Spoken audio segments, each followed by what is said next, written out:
No, he doesn't give a check. He plays queen e4. Cemento. Look at that queen and bishop in the center. Beautiful. Yeah, very nice. And Dominguez, again, not much to do. The black queen just can't get anywhere at all.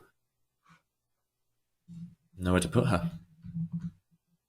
Yes, perfect coordination. Very nice illustration that, yes, when you have a dark squared bishop, then it's so nice to place the queen on a light square. All the squares are protected. All the squares are controlled. Black is running out of moves. I don't see... It's such a hopeless situation. Yeah, no advice to offer here for black. Also under 30 seconds, Dominguez. He's done well to stay afloat this far. And now move 86. Okay, he drops his knight back. Knight on f8, there is no mate. That's the rhyme. But this time it feels like you're about to get checkmated. And not much protection for the king. Well, actually, after queen d5 check, you can't play knight e6 due to queen d7 check. It again means that the king has to fall back to 8. It's a very unfortunate square. Yeah, it all looks unfortunate at this point. Yeah, I like the idea of giving some checks. Maybe you can force the black king away even further. Queen d5 check, king e8, queen h5 check. Diagonal checks. That's the other thing I know about queen endgames.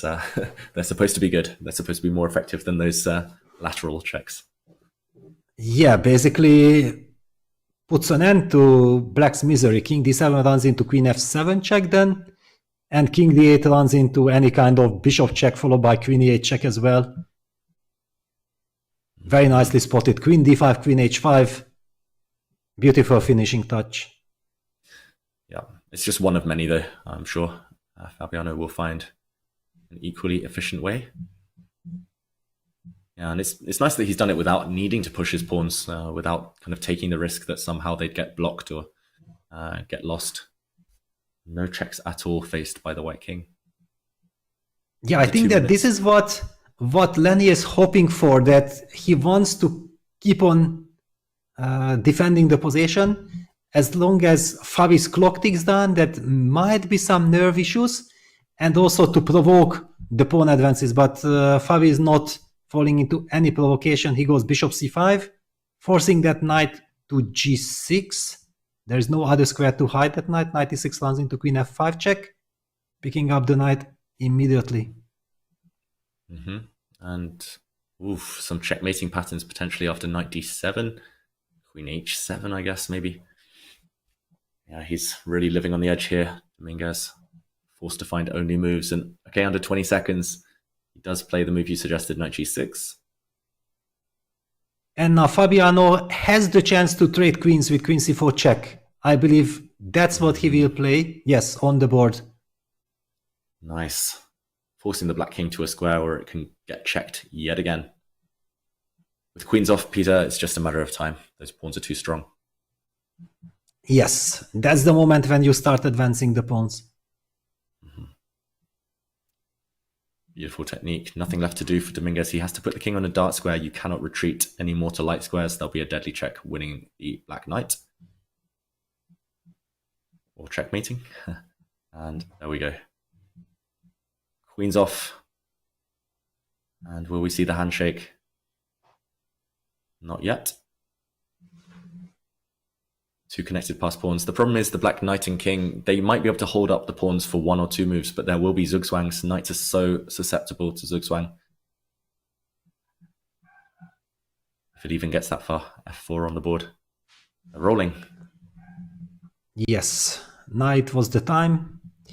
Yeah, one could, some inexperienced dice could think like, okay, white goes f5, king f4, then pushes g5, but white can't push g6 because of knight take g6. So why isn't the fortress? Yes, the zugzwang issue that you mentioned, that will be a problem.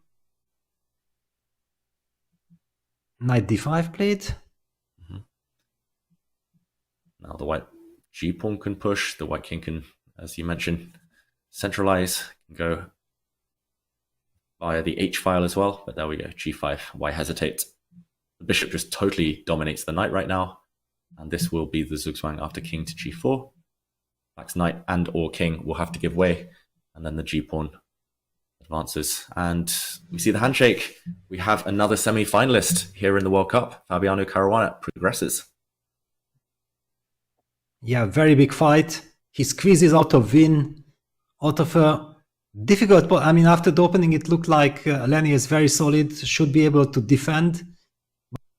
But no, finally, Fabiano, with beautiful technique, squeezes out the win. Big congratulations for him, and he's joining the semifinals.